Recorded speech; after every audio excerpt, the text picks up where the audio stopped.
13 নম্বর কি বলছে? অন্তর্ভুক্তিমূলক শ্রেণীকক্ষে। অন্তর্ভুক্তিমূলক বলতে যাকে আমরা সর্বসমাবিষ্ট বলি।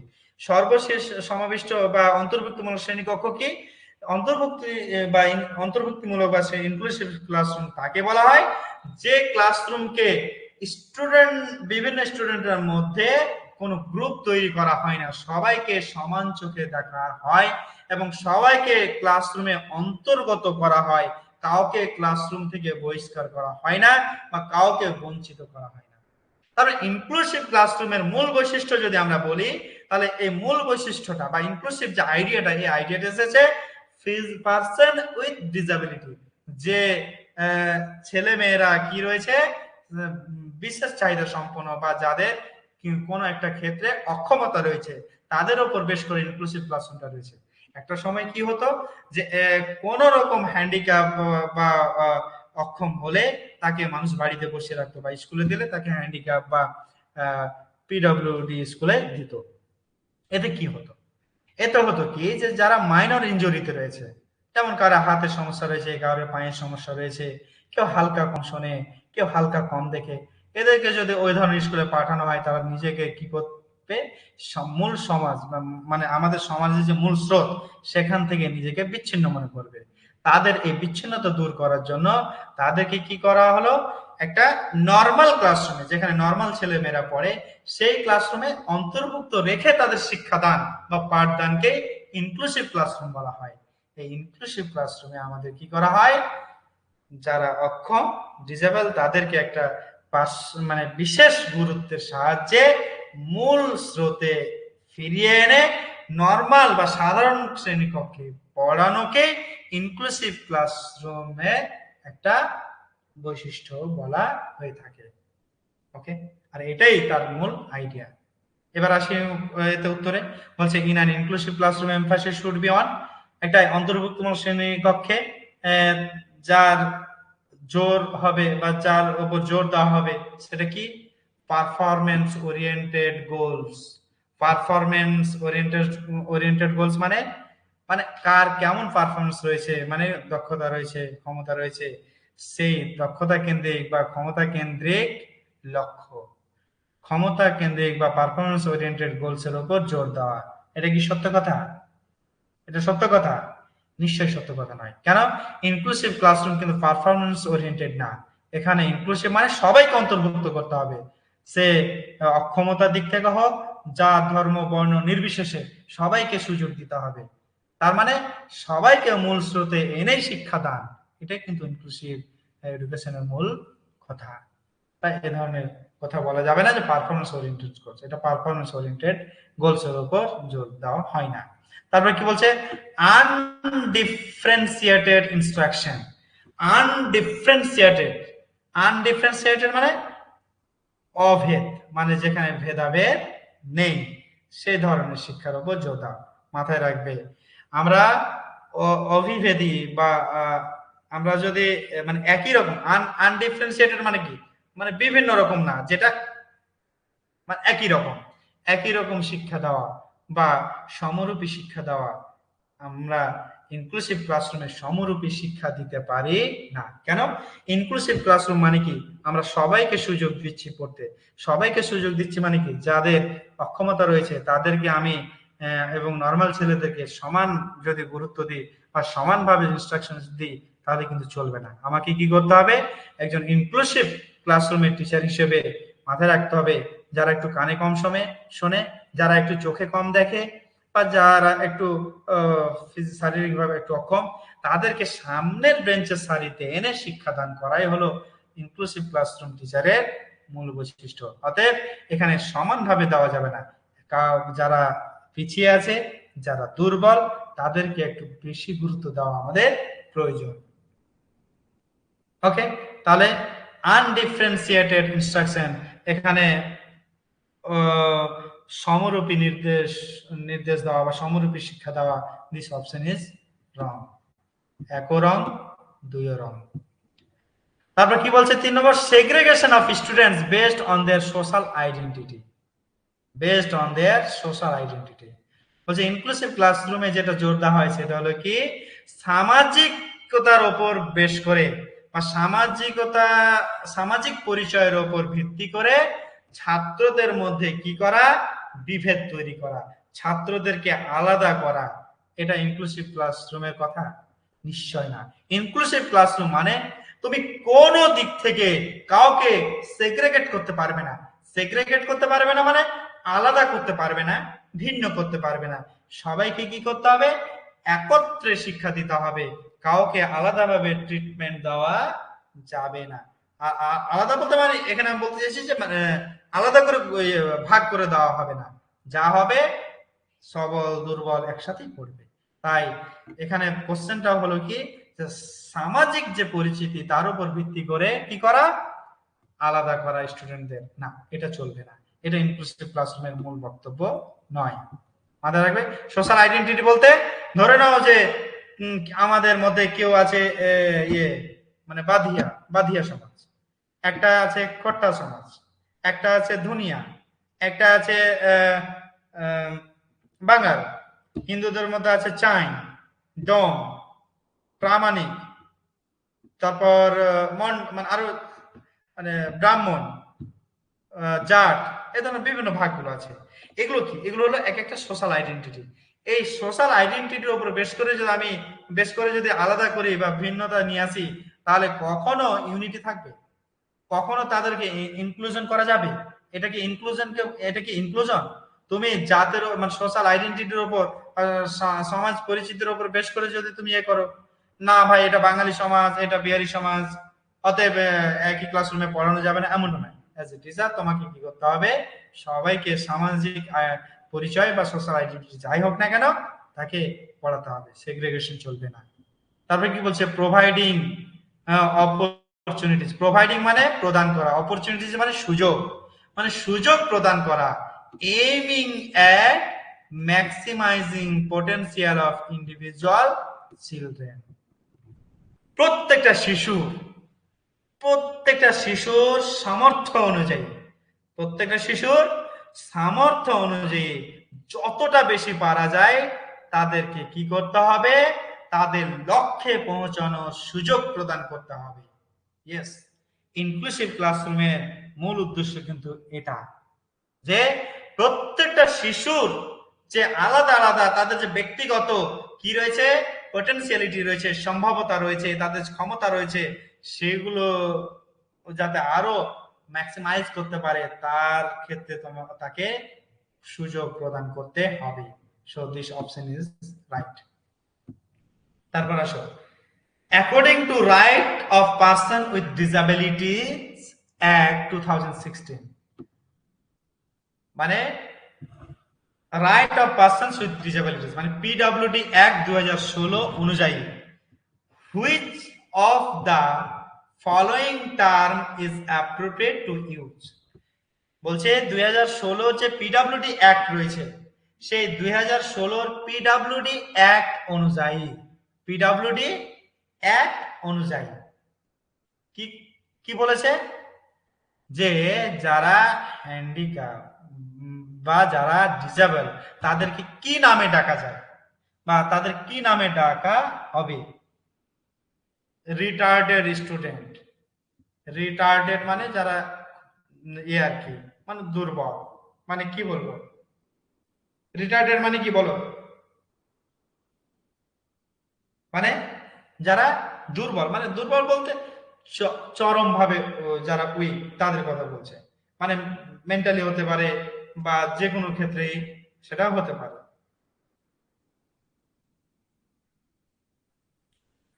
তারপর কি বলছে, হ্যান্ডিক্যাপ স্টুডেন্ট, তাদেরকে হ্যান্ডিক্যাপ স্টুডেন্টে নামে ডাকা হবে, মানে বিকলাঙ্গ ছাত্র, মানে অক্ষম ছাত্র।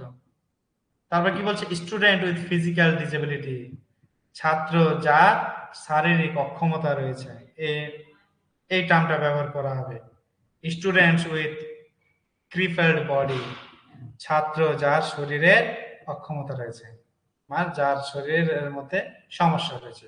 ক্রিপেলড বলতে এমনি আমাদের বলা হয়, কি বলে, এমনি দুর্বলতাকে সাধারণভাবে বোঝাতে চাই আর কি,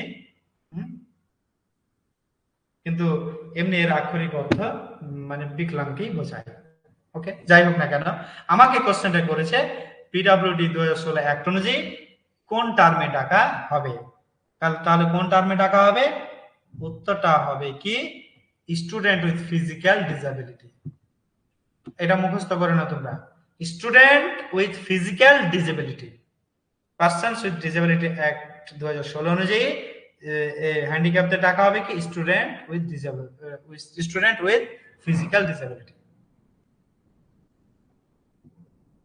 আচ্ছা, তারপর কি বলছে 15 নম্বর, in order to address the needs of students, ছাত্রদের চাহিদাকে সম্বোধন করার ক্ষেত্রে, ছাত্রদের চাহিদাকে সম্বোধন করার ক্ষেত্রে হু আর ফেসিং লার্নিং ডিফিকাল্টিজ, যারা শিখন সমস্যায় বা শিখন সমস্যার সম্মুখীন হচ্ছে। এ টিচার শুড নট, একজন শিক্ষকের উচিত নয়। এখানে মূল কথা বলছে in order to address the needs of students, needs of students বলছে যে ছাত্র রয়েছে, মানে ছাত্রদের যে চাহিদা রয়েছে সে চাহিদাকে অ্যাড্রেস করার ক্ষেত্রে, সে চাহিদাকে সম্বোধন করার ক্ষেত্রে, কার চাহিদাকে? যারা পড়াশোনায় কাঠিন্যতা বা সমস্যার সম্মুখীন হচ্ছে, এই ক্ষেত্রে টিচার শুড নট, এই ক্ষেত্রে একজন শিক্ষকের উচিত নয়। কি উচিত নয়? Use multiple audio visual AIDS, মানে মাল্টিপল বিভিন্ন ধরনের যে রয়েছে, হ্যাঁ, অডিও ভিজুয়াল যে এইডস রয়েছে, অডিও ভিজুয়াল বলতে শ্রবণ দৃশ্যমান যে উপকরণগুলো রয়েছে এই উপকরণগুলো ব্যবহার করা উচিত নয়। এই উপকরণগুলো কি ব্যবহার করা উচিত নয়? তারপর কি বলছে? Use constructive pedagogical approaches, use constructive pedagogical approaches, মানে পেডাগজিক্যাল যে টেকনিক, মানে পেডাগজিক্যাল যে পদ্ধতি, সেই কনস্ট্রাকটিভ পেডাগজিক্যাল পদ্ধতি ব্যবহার করা উচিত নয়।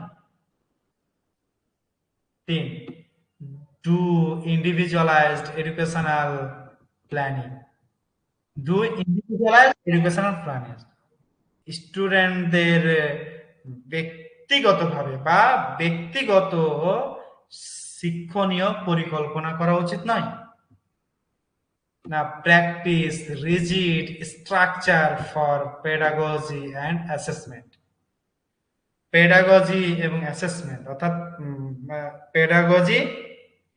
পেডাগজি বলতে শিক্ষাশাস্ত্রকে বোঝায়। শিক্ষাশাস্ত্র মানে কিভাবে শিক্ষা দেওয়া হয়, শিক্ষাশাস্ত্র এবং মূল্যায়নের জন্য এমন একটা স্ট্রাকচার ফলো করা যেটা রিজিড, রিজিড বলতে জটিল, জটিল স্ট্রাকচার অনুশীলন করা। মাথায় রাখবে, যাদের পড়তে সমস্যা রয়েছে তাদের জন্য উচিত নয় কোনটা? আমাকে কোশ্চেন করেছে উচিত নয়, তাহলে আমাকে 1 নম্বরে বলছে যে 1 নম্বরে কি বলছে যে অডিও ভিজুয়াল এইডস কে ব্যবহার করা উচিত নয়। অডিও ভিজুয়াল ব্যবহার করাটা এটা কি উচিত নয়? অবশ্যই উচিত, এটা তো ঠিক কথা, কিন্তু আমাকে বলেছে ভুলটা, মানে নয় কোনটা, উচিত নয়। তো অডিও ভিজুয়াল এইডস ব্যবহার করা তো উচিত, সো এটা উত্তর হবে না। তারপর কি বলছে, মানে এমন একটা মানে কনস্ট্রাকটিভ, মানে তোমাকে রচনাত্মক আর কি করতে হবে, পেডাগজিক্যাল অ্যাপ্রোচ ব্যবহার করতে হবে। অবশ্যই পেডাগজিক্যাল অ্যাপ্রোচ ব্যবহার করতে হবে কারো যদি সমস্যা হয়, তাহলে এটা কি? এটা সঠিক কথা, তাহলে এটা উচিত। আমাকে বলছে উচিত নয় কোনটা, তাহলে এটা উত্তর হবে না। তারপর কি বলছে, ডু ইন্ডিভিজুয়ালাইজ এডুকেশনাল প্ল্যানিং, মানে ব্যক্তিগত শিক্ষণীয় পরিকল্পনা। অবশ্যই যাদের সমস্যা রয়েছে তাদের ইন্ডিভিজুয়াল ডিফারেন্সকে অ্যাড্রেস করতে হবে, তার মানে কি ইন্ডিভিজুয়াল সমস্যাগুলো সমাধান করতে হবে, তার মানে ইন্ডিভিজুয়াল এডুকেশনাল প্ল্যানিং এর দরকার, তাহলে এটা উচিত। আমাকে কি বলেছে উচিত নয় কোনটা, তাহলে এটা উচিত, তাহলে এটা উত্তর নয়। তারপর কি বলেছে, practice rigid structure for pedagogy and assessment, pedagogy and assessment মানে শিক্ষা বিজ্ঞান বা শিক্ষাশাস্ত্র এবং মূল্যায়নের ক্ষেত্রে একটা কঠিন স্ট্রাকচার প্র্যাকটিস করা, এটা উচিত নয়। কেন? তুমি একটা কঠিন রিজিড স্ট্রাকচার ফলো করতে পারো না। তাহলে দিস অপশন ইজ রাইট। তাহলে a teacher should not practice rigid structure for pedagogy and assessment. Okay, তারপরে 16 নম্বর কি বলছে? Dash is the primary identifying feature of creativity.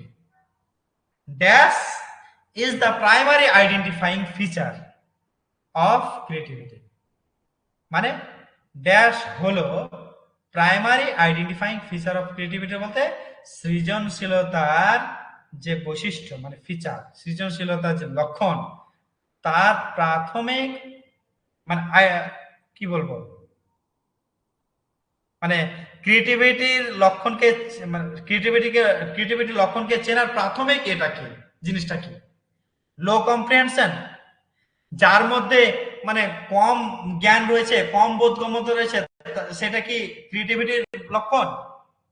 যার মধ্যে কম বোধ ক্ষমতা রয়েছে, সেটা কি ক্রিয়েটিভিটির লক্ষণ হতে পারে? কখনোই হতে পারে না, নেভার। কেন? ক্রিয়েটিভিটি যাদের মধ্যে রয়েছে তারা কি হয়? ক্রিয়েটিভ হয়, ডাইভার্জেন্ট হয়, তারা কি হয়? নিউ জেনারেট করতে মোটিভেটেড হয়, যে কোনো জিনিস থিঙ্কিং বা থটকে নতুন করে সাজাতে চায়, এটা তো তাদের কাজ। তাদের চিন্তা সব সময় কি হবে? একমুখী হবে না, বহুমুখী চিন্তা যাদের রয়েছে। আমি এর আগেও বলেছিলাম, ক্রিয়েটিভ তারাই হতে পারবে যাদের মধ্যে বহুমুখী চিন্তা রয়েছে। তাহলে ক্রিয়েটিভিটির প্রথম একটা স্টেজ হলো কি? ডাইভার্জেন্ট থিঙ্কিং থাকা। তাই এখানে উত্তর হবে কি 2 নম্বরে? দেখো, divergent thinking. Yes, divergent thinking হলো ক্রিয়েটিভিটির একটা প্রধান লক্ষণ। যার মধ্যে বহুমুখী চিন্তা রয়েছে, তার মানে বুঝতে হবে সে ব্যক্তি ক্রিয়েটিভ, সে ব্যক্তি সৃজনশীল হবে। ওকে, তারপর হাইপার অ্যাক্টিভিটি। হাইপার অ্যাক্টিভিটি মানে অতি সক্রিয়তা না। অতি সক্রিয়তা বা হাইপার অ্যাক্টিভিটি এটা কখনো ক্রিয়েটিভিটিকে বোঝায় না, এর দ্বারা ক্রিয়েটিভ তৈরি হওয়া যায় না। তারপর ইনঅ্যাটেন্টিভ। ইনঅ্যাটেন্টিভ মানে অমনোযোগী, যারা সতর্কতা পালন করে না, মনোযোগ দিতে পারে না, এরা কখনোই ক্রিয়েটিভ না। তাহলে এটা উত্তর হবে না, 4ও হবে না, 3ও হবে না। আশা করি বুঝতে পেরেছ। আমাকে বলেছে ড্যাশ হলো ক্রিয়েটিভিটির প্রধান লক্ষণ। তাহলে ড্যাশ হলো ক্রিয়েটিভিটির প্রধান লক্ষণ। তাহলে ক্রিয়েটিভিটির প্রধান লক্ষণ কি? Divergent thinking. হ্যাঁ, এই ডাইভার্জেন্ট থিঙ্কিং কে বাংলাতে বলা হয় অপসারী। তোমাদের বহুমুখী শব্দটা লেখা থাকবে, না হয় অপসারী লেখা থাকবে। এখানে অপসারী লেখার চান্সটা বেশি। অপসারী চিন্তন, অপসারী চিন্তনই হলো ক্রিয়েটিভিটি বা সৃজনশীলতার প্রধান লক্ষণ। তারপর আসলে 17 নম্বর। 17 নম্বর কি বলছে? In order to address learners from diverse background, যে শিক্ষার্থীরা বিভিন্ন ব্যাকগ্রাউন্ড থেকে এসেছে, সেই বিভিন্ন ব্যাকগ্রাউন্ডের শিক্ষার্থীদের তুমি অ্যাড্রেস করতে চাইছো বা অ্যাড্রেস করছো বা সম্বোধন করছো, এই ক্ষেত্রে তোমার কি উচিত? মানে এ টিচার শো, একজন শিক্ষকের উচিত কি উচিত? Avoid talking about aspect related to diversity, মানে ডাইভার্সিটি সম্বন্ধে কথা বলাকে এড়িয়ে চলা, অ্যাভয়েড করা। মানে ডাইভার্স মানে কি বলতো? ডাইভার্স মানে হলো বৈচিত্র্যময়। তাহলে বৈচিত্র্যময় কথা মানে বৈচিত্র্যময় কথা বলতে আমি কি বুঝতে চাইছি? ডাইভার্সিটি। ডাইভার্সিটি রিলেটেড বিষয়গুলোকে কি তুমি এড়িয়ে চলবে? তোমার ক্লাসরুমে ছাত্ররা ডাইভার্স ব্যাকগ্রাউন্ড থেকে আসছে, মানে বিভিন্ন ব্যাকগ্রাউন্ড থেকে আসছে, বৈচিত্র্যময় ব্যাকগ্রাউন্ড থেকে আসছে। এই ক্ষেত্রে কি তুমি বৈচিত্র্যপূর্ণ যে বিষয়গুলো রয়েছে সেগুলো সম্বন্ধে কথা বলা থেকে তুমি এড়িয়ে চলবে? এটা হতে পারে না, এটা কখনোই হতে পারে না, কখনো এড়িয়ে যাওয়া যাবে না। তারপর কি বলছে? Draw example from diversity. Yes, তোমাকে সব সময় সেই উদাহরণগুলো দিতে হবে যে উদাহরণগুলো বিভিন্ন বা ডাইভার্স বা বৈচিত্র্যময় পরিবেশ থেকে আসছে বা বৈচিত্র্যময় দিক থেকে আসছে। ওকে, তার মানে বৈচিত্র্যময় বিন্যাস থেকে যেটা আসছে। তাহলে তুমি ডাইভার্স ব্যাকগ্রাউন্ডের ছেলে মেয়েকে পড়াচ্ছ, এই ক্ষেত্রে তোমাকে মাথায় রাখতে হবে তোমার উদাহরণটা হবে বৈচিত্র্যময় বিন্যাস বা বৈচিত্র্যময় পরিবেশ থেকেই তোমার উদাহরণগুলো আসবে, এটা মাথায় রাখতে হবে। তারপর কি বলছে, use standardised assessment for all. সবার জন্য স্ট্যান্ডার্ডাইজড অ্যাসেসমেন্ট কি করতে হবে, ব্যবহার করতে হবে। স্ট্যান্ডার্ডাইজ মানে খুব গুণগত বা খুব মানে হাই প্রোফাইল আর কি, মূল্যায়ন করতে হবে সবার জন্য না। মানে এখানে বিষয়টা যে খুব গুণগত বিষয়ে মূল্যায়ন করতে হবে এমনটা নয়, এটা ফ্যাক্টর নাই। তারপরে কি বলছে, use statements that strengthen negative stereotypes. বলছে সেই বক্তব্যগুলো, তুমি ডাইভার্স ব্যাকগ্রাউন্ড স্টুডেন্টকে পড়াচ্ছ, তোমার ক্লাসরুমে বিভিন্ন ব্যাকগ্রাউন্ডের ছেলে মেয়ে আছে, এই ক্ষেত্রে তুমি কি করবে, যেখানে নেগেটিভ রূঢ়িবাদী চিন্তাধারা আছে সেগুলোকে তুমি বলবে না, এটা হতে পারে না। This option is also incorrect. তার উত্তর হলো 2 নম্বর। ওকে, তারপর আসো 18 নম্বর। 18 নম্বরে কি বলছে, problem solving abilities can be facilitated. Problem solving মানে সমস্যা সমাধান, আর অ্যাবিলিটিস মানে ক্ষমতা। সমস্যা সমাধান ক্ষমতাকে can be facilitated, can be facilitated মানে কিভাবে ফ্যাসিলিটেট করা যেতে পারে, কিভাবে একে চালানো যেতে পারে আর কি। কি বলছে, focusing on drill and practice. তুমি যে প্রবলেম সলভিং অ্যাবিলিটিস তৈরি করবে, তুমি স্টুডেন্টের মধ্যে প্রবলেম সলভিং ফ্যাসিলিটি দিতে চাইছো, মানে যাতে তারা সমস্যা সমাধান করার ক্ষমতা তাদের মধ্যে তৈরি হয়। তাহলে সমস্যা সমাধান করার ক্ষমতা তৈরি করার জন্য তুমি কি focusing on drill and practice, শুধু কি প্র্যাকটিস আর ড্রিল মানে অনুশীলনের উপর জোর দেবে, শুধু কি অনুশীলনের উপর জোর দেবে, শুধু কি প্র্যাকটিসের উপর ভিত্তি করে কারোর সমস্যা সমাধান করার দক্ষতা অর্জন হবে? মাথায় রাখবে, কখনোই শুধু ড্রিল প্র্যাকটিস করে বা অনুশীলন বা প্র্যাকটিস করে কখনোই প্রবলেম সলভিং ক্ষমতা অর্জন করা যায় না। কেন? প্রবলেম সলভিং ক্ষমতা অর্জন করতে গেলে অবশ্যই যৌক্তিকতা লাগবে, যুক্তির প্রয়োজন।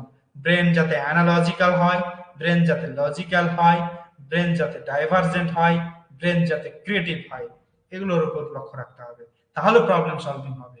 প্রবলেম সলভিং যদি তুমি কারোর সমস্যা সমাধান করার দক্ষতা বাড়াতে চাও, তাহলে তাকে থটফুল কাজগুলো দিতে হবে, তাহলে তার কি হবে, এই সমস্যা সমাধান ক্ষমতা বৃদ্ধি পাবে। 2 নম্বর কি বলছে, encouraging fixed process of solving the problems. মানে সমস্যা সমাধানের জন্য একটা ফিক্সড যে প্রক্রিয়া রয়েছে, সেই ফিক্সড প্রক্রিয়াকে শুধু ফলো করতে বলা না, এর দ্বারা কখনো প্রবলেম সলভিং অ্যাবিলিটিস কে স্ট্রং করা যায় না। কেন? ফিক্সড প্রসেস কেন থাকবে? সমস্যা সমাধান করার জন্য ডাইভার্স ওয়ে থাকতে হবে, মানে মাল্টিপল ওয়ে থাকতে হবে, বিভিন্ন রকম পথ থাকতে হবে। বিভিন্ন পথে যদি এনকারেজ করা হয়, একটা সমস্যাকে বিভিন্ন ভাবে করো, সমাধান করো, এতে যদি কাউকে এনকারেজ করা হয়, তাহলে কি হবে, তার মধ্যে চিন্তন বৃদ্ধি পাবে, তাহলে সে আরো বেশি সমস্যাকে সমাধান করতে পারবে। তাহলে এখানে আমাকে বলছে ফিক্সড প্রসেস ব্যবহার করতে হবে, মানে একটা প্রসেস বা একটা প্রক্রিয়া সমস্যা সমাধানে প্রয়োগ করা হয়, সেটাকে প্রয়োগ করে চলতে হবে না, আমি যদি নতুন কোনো প্রয়োগ নিয়ে আসতে পারি সেটাকে করতে হবে, তাহলে দিস অপশন ইজ ইনকারেক্ট। তারপর কি বলছে, encourage use of analogies, encourage use of analogies। তুমি যদি কারোর সমস্যা সমাধানের ক্ষমতা বৃদ্ধি করতে চাও, তাহলে তাদেরকে উৎসাহিত করতে হবে সমতার উপর, অ্যানালজির উপর। অ্যানালজি মানে সমরূপী, মানে একই রকম দৃশ্যের উপর, মানে অ্যানালজি কিন্তু এক ধরনের যৌক্তিকতা, যেখানে আমরা কম্প্যারিজন করি, এই অ্যানালজিক্যাল বা তুলনামূলক বিষয়গুলোকে দেখাতে হবে। তুমি যখনই কোন একটা সমস্যাকে কি করছো, তুলনামূলক ভাবে সমাধান করার চেষ্টা করছো অ্যানালজিতে, যে ওই ঘটনাটা এরকম ঘটেছে, এই ঘটনাটা এরকম ঘটেছে, তাহলে তুমি সমস্যাটাকে সমাধান কিভাবে করবে, এর মতো ওর মতো, বা এই ঘটনাটা দেখো ওর মতো ঘটেছে, এই যে ওর মতো কারোর মতো কিছু হয়, এটাকে অ্যানালজি বলা হয়। তাহলে নিশ্চয়ই অ্যানালজি বিষয়ের উপর উৎসাহিত করতে হবে, যাতে তারা প্রবলেম সলভিং ক্ষমতা বৃদ্ধি করতে পারে। তারপর কি বলছে, জেনারেটিং ফিয়ার অ্যামং স্টুডেন্টস, ছাত্রদের মধ্যে ভয় তৈরি করতে হবে, না, এটা কখনো প্রবলেম সলভিং হতে পারে না, এখানে কখনো প্রবলেম সলভিং ক্ষমতা অর্জন করতে পারে না এইভাবে।